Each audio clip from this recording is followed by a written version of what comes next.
नेपाल के द्वारा काली नदी में धीमी रफ्तार से हो रहा मलबा हटाने का कार्य, भारतीय क्षेत्र के घटकोला में तटबंध निर्माण कार्य में पहुंच रही बाधा। 8 जनवरी को दार्चुला नेपाल में भारत नेपाल प्रशासन के अधिकारियों तथा दोनों देशों के जनप्रतिनिधियों के बीच गतिरोध को समाप्त करने के लिए बैठक हुई थी, जिसमें नेपाल के द्वारा घटकोला क्षेत्र में काली नदी से मलबा हटाकर भारत को सहयोग करने का आश्वासन दिया गया था। किंतु वर्तमान समय तक नेपाल क्षेत्र में चल रहे मलबा हटाने के कार्य की धीमी रफ्तार से अभी तक काली नदी का पूरा जल प्रवाह भारतीय क्षेत्र में होने से धारचूला मुख्यालय की सुरक्षा के लिए अति संवेदनशील घटकोला क्षेत्र में निर्माण कार्य शुरू नहीं हो पाया है। नमस्कार दोस्तों, मैं हूं राकेश तिवारी और अभी मैं हूं काली नदी के किनारे। ये वही क्षेत्र है घटकोला का क्षेत्र जहां पर धारचूला मुख्यालय को काफ़ी खतरा है और धारचूला स्थानीय लोगों के द्वारा इसी क्षेत्र में 2013 की तबाही के बाद से लगातार दीवार निर्माण की मांग की गई थी, तटबंध निर्माण की मांग की गई थी। सरकार के द्वारा 77 करोड़ रुपए का मेगा प्रोजेक्ट इस क्षेत्र में दिया गया है, लेकिन 220 मीटर का जो ये संवेदनशील क्षेत्र है यहाँ पर अभी भी निर्माण कार्य शुरू नहीं हो पाया है। हालांकि जो भारतीय कंपनी है उसके द्वारा पूरी कोशिश की जा रही है कि निर्माण हो, लेकिन काली नदी का रुख पूरी तरह से भारतीय क्षेत्र में होने के चलते यहाँ पर निर्माण कार्य करने में काफ़ी दिक्कतें आ रही हैं। आपको बता दें कि ये वही क्षेत्र है जहाँ पर सीमांत के वासियों को धारचूला मुख्यालय की सुरक्षा को लेकर काफ़ी चिंता है और स्थानीय लोगों के द्वारा भी यहाँ पर आंदोलन किया गया था, लेकिन अभी भी यहाँ पर निर्माण शुरू नहीं हो पाया है। 8 तारीख को भारत और नेपाल के अधिकारियों की बैठक हुई थी आपके नेपाल में और उसके बाद दोनों तरफ सहमति बनी थी कि नेपाल अपने क्षेत्र से मलबा हटाएगा। हालांकि दोनों ओर से काम तो हो रहा है। नेपाल के द्वारा भी 2 पॉकलैंड मशीनें आज देखने को मिल रही हैं, लेकिन गति बहुत धीमी है और जिस तरीके का कार्य लोगों को चाहिए था, इस जो हमारे यहाँ की स्थानीय कार्यदायी जो कंपनी है उसको जिस तरीका का सहयोग चाहिए था, उस प्रकार का सहयोग होता नज़र नहीं आ रहा है, क्योंकि काली नदी का रुख अभी भी पूरी तरह से भारतीय क्षेत्र में है और जो उस क्षेत्र में नेपाल के क्षेत्र में जो मशीन लगी है वो उस गति से काम नहीं कर रही है या उस दिशा में काम नहीं कर रही है जिससे कि काली नदी का रुख नेपाल की तरफ हो और भारतीय क्षेत्र में काम हो सके। तो ग्राउंड जीरो की रिपोर्ट यही कहती है कि अभी भी धारचूला मुख्यालय को खतरा बना हुआ है, काम शुरू नहीं हो पाया है। नेपाल से फिर से हमारी ये अपील है कि अपने क्षेत्र में भारत की सुरक्षा को ध्यान में रखते हुए सहयोग करे और अपने क्षेत्र से तेजी से मलबा हटाए और भारतीय प्रशासन से भी हमारी यही मांग है कि इस क्षेत्र में तेजी से कार्य हो जिससे धारचूला मुख्यालय सुरक्षित रह सके। हरड़िया नाले में जमा आपदा का मलबा मोटर पुल के लिए बना खतरा, बीजेपी के अध्यक्ष ने पीडब्ल्यूडी पर अनदेखी का लगाया आरोप। नाचनी मुंशियारी मोटर मार्ग के अंतर्गत पिछले वर्ष आई आपदा में हरड़िया नाले में बनाया गया मोटर पुल जमींदोज हो गया था। नाले में बनाए गए नए पुल से पीडब्ल्यूडी के द्वारा आवाजाही सुचारू कराई गई थी, किंतु नए पुल के नीचे आपदा का मलबा भारी मात्रा में जमा हुआ है, जिसको लेकर बीजेपी तल्ला जोहार मंडल अध्यक्ष दीपक चुफाल ने चिंता व्यक्त करते हुए पीडब्ल्यूडी पर लापरवाही का आरोप लगाया। उन्होंने जिलाधिकारी से आवश्यक कार्रवाई करने की मांग की है।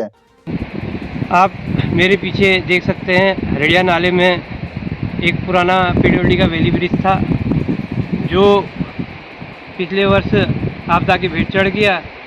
अगर नया पुल नहीं बना होता तो मुंशियारी मोटर मार्ग बहुत बुरी तरह बाधित हो जाता और उस पुराने मलबे से इतना मलबा भर गया है, पुराने पुलिया से इतना मलबा भर गया है कि करीब इसके बीच की दूरी 2.5 से 3 मीटर ही बची है और कभी भी भारी बारिश अगर आ गई तो इस बड़े पुल को अपने साथ बहा के ले जा सकती है।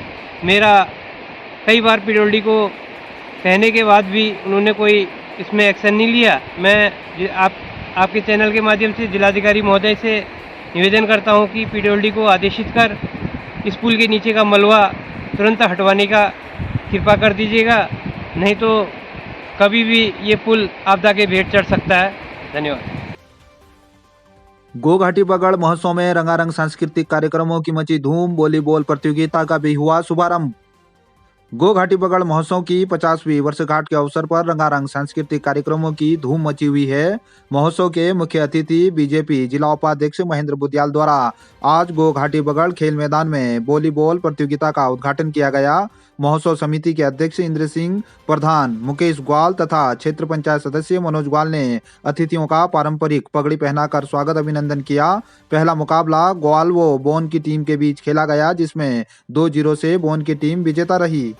ग्राम पंचायत गो घाटी पकड़ के द्वारा जो शानदार आयोजन मकर संक्रांति के उपलक्ष्य में यहाँ किया जा रहा है वॉलीबॉल का, बहुत ही सराहनीय है। विगत 50 वर्षों से ये आयोजन यहाँ हो रहा है और आज 50वीं वर्षगांठ के अवसर पर हम यहाँ इस कार्यक्रम में आए हैं।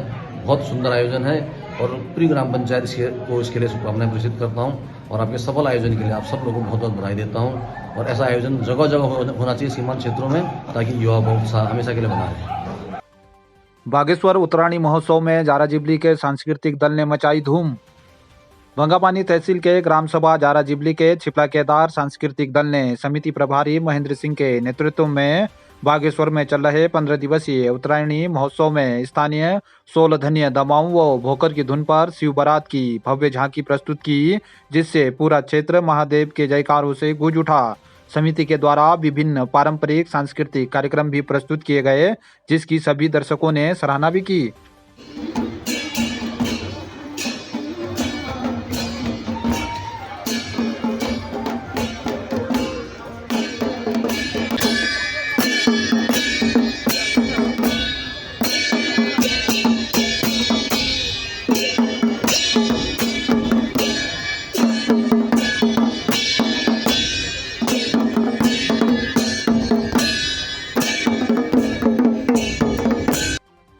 दारमा में प्रस्तावित डैम के विरोध में ग्रामीणों ने किया प्रदर्शन, बोले विनाश के आधार पर नहीं चाहिए विकास। दारमा घाटी में प्रस्तावित बोकांग बालिंग जल विद्युत परियोजना का विरोध करते हुए ग्रामीणों के द्वारा ग्राम सभा गो घाटी बगड़ में दारमा संघर्ष समिति के अध्यक्ष पूरन ग्वाल के नेतृत्व में प्रदर्शन किया गया। इस दौरान वक्ताओं ने कहा कि दारमा घाटी के कई गांव पहले से ही आपदा की मार झेल रहे हैं। ऐसे में Tehri hydro development corporation limited के द्वारा प्रस्तावित बोकांग बालिंग जल विद्युत परियोजना के बनने से दारमा वैली में आपदा का खतरा और बढ़ जाएगा। वर्तमान समय में जोशीमठ की हालत को देखते हुए सरकारों को समय रहते ऐसी परियोजनाओं को बंद करना चाहिए जो विनाश की बुनियाद पर विकास देते हों। बोकांग जल विद्युत परियोजना जो हमारे दारमा क्षेत्र धारचूला में प्रस्तावित है, उसका हम सभी दारमा संघर्ष समिति के पूरा क्षेत्रवासी हम इसका पुरजोर विरोध करते हैं। आज उसी कार्यक्रम को आगे बढ़ाते हुए हम सभी ने आज धरना प्रदर्शन यहाँ पर किया सांकेतिक, और हम आप सभी से निवेदन करते हैं, भारत सरकार से निवेदन करते हैं, राज्य सरकार से निवेदन करते हैं कि इसके तत्काल रोका जाए। लगभग बिना अनुमति के, जैसे हमारी जानकारी में आया, सर्वे के द्वारा बुजो सर्वे किया जा रहा है, उसकी आड़ में वहाँ पर 20-25 मीटर टनल खोद दिया गया है। और सामरिक दृष्टिकोण से भी हम लोग, आप देखेंगे चाइना 30-40 किलोमीटर हमसे दूर है, उस दृष्टिकोण से भी भारत सरकार को इसमें विचार करना चाहिए। और यहाँ की जो जनजाति समुदाय है, उनकी सांस्कृतिक विरासत है, उसके उत्थान के लिए भी उनको विचार करते हुए इस प्रोजेक्ट को अतिशीघ्र रोकने का हम निवेदन करते हैं। यदि ये हमारा आग्रह या निवेदन भारत सरकार, राज्य सरकार नहीं सुनती है, तो हम खुले मन से ये बात करने में नहीं कहेंगे कि भविष्य में बहुत बड़े आंदोलन किए जाएंगे और किसी भी सूरत में जो प्रस्तावित डैम है उसको नहीं बनने दिया जाएगा। कौन बना रहा है? इसके एसडीसी कंपनी जो एक सर्वे टीम है वहाँ पर लगाई गई है, उनके द्वारा एक कार्य किया जा रहा है, जो कि वाकई में इसमें जांच का विषय है कि वाकई में क्या उनको 15-20 मीटर जो उनको सुरंगें खोदी गई है वो न्यायच्युत है या नियम के अंतर्गत आता है या नहीं, ये भी हम मांग करते हैं। हम टीजी डैम का पुनर्जोर विरोध करते हैं। संपूर्ण दारमा क्षेत्र की जनता है जो मार्गदर्शन के बाद अगर वहाँ पर दबदबा ढंग से काम किया जाए तो उसका पुनर्जोर विरोध किया जाएगा, जिसमें केंद्र सरकार, भारत सरकार को इसमें पैरवी करना पड़ेगा। धन्यवाद। पंजिनखू संस्कृति समिति की कैम्बियन गेस्ट हाउस में हुई बैठक। रंग संस्कृति की विरासत को बचाने के लिए गए विभिन्न निर्णय। पंजिनखू संस्कृति समिति के अध्यक्ष महिराज गर्ब्याल के नेतृत्व में समिति पदाधिकारियों की कैम्बियन गेस्ट हाउस धारचूला में बैठक हुई, जिसमें नेपाल ब्यासी सोका समाज से जुड़े छांगरू, तिंकर, रापला व भारतीय रंग समाज से जुड़े गर्ब्यांग बुद्धि गांवों के ग्रामीणों ने प्रतिभाग किया। बैठक में रंग समाज की संस्कृति विरासत को बचाने के लिए विभिन्न बिंदुओं पर चर्चा वार्ता हुई, जिसके बाद समाज के संस्कृति संरक्षण हेतु 12 सूत्रीय बिंदुओं पर समिति के द्वारा आम सहमति व्यक्त की गई। पंजिनखू संस्कृति समिति केंद्रीय कार्यकारिणी का बैठक आयोजित की गई, जिसमें सभी पदाधिकारी तथा 5 ग्राम सभाओं के प्रतिनिधियों ने हिस्सा लिया। इसके लिए मैं सभी को धन्यवाद देता हूं, जिसमें हमारे पूर्व में संस्कृति को बचाने और संस्कृति को संरक्षण देने के लिए 10 नियम पहले लागू किए गए थे और आज चर्चा परिचर्चा के बाद 12 नियम और लागू किए गए, और जिसमें मुख्य और मेन मुद्दा हमारा रहा है कि अंग्रेजी शराब का बहिष्कार करना और आने वाली पीढ़ी को संरक्षण देने के लिए यह नियम सर्वसम्मति से लागू किया गया। इसके लिए मैं पंगजिंगखुई संस्कृति समिति का और सदस्यों का मैं धन्यवाद अदा करता हूँ तथा और ये इसी संस्कृति को बचाए रखने के लिए हम सभी रंग समाज के लोगों से यही अपील करते हैं। आज पंगजिंगखुई सांस्कृतिक समिति की आज यहाँ पे हमारी बैठक हुई, जो मुख्यतः ये 5 गांव इसके अंदर आते हैं। और पंगजिंगखुई सांस्कृतिक समिति की जो स्थापना हुई थी सन 2000 में हुई थी। इसको हमारे बड़े बुजुर्गों ने बनाया था और जो हमारे रंग समाज में जो एक तरह से विकृति आ रही थी, तो हमारे अपने रंग संचारुओं को बचाने के लिए यह सांस्कृतिक समिति अस्तित्व में आई थी और उसी समय से अनवरत यह चलते आ रहा है। और इसमें जो है हमारे समाज में जो अनावश्यक व्यय हो रहा है, बाहरी जो विकृतियाँ आ रही है, तो उन पे अंकुश लगाने के लिए इस सांस्कृतिक समिति का गठन किया गया। आजकल जैसे शादी ब्याह में व्रतबंध में कुछ हमारे कल्चर से बाहर की चीज़ जो अंदर आ रही थी, तो जो चीज़ बिल्कुल अशोभनीय है, ऐसे चीज़ों को हमने बाहर करके हमारे स्पेशली कल्चर के हिसाब से जो हमारे रंग लोगों का जो हमारा कम्युनिटी का जो कल्चर है उसको बरकरार रखने की जनजातीय परंपरा है, उसके अनुसार शादी विवाह या अन्य जो भी संस्कार है बहुत सादगी से मनाया जाता है और शुद्धता के साथ मनाया जाता है। लेकिन बीच में कुछ समय में बाहरी संस्कृतियों के संपर्क में आने के कारण कुछ चीज़ों में संस्कृति में विकृति आ रही थी और लोग पाश्चात्य संस्कृति की तरफ बढ़ रहे थे और शादी विवाह आदि में भी बाहर की संस्कृतियों को कुछ लोग अपना रहे थे। उसको देखते हुए पंगजिंगखुई सांस्कृतिक समिति जो यहाँ के जो रिचुअल्स है, जिसको हम लोग ठमचारू बोलते हैं,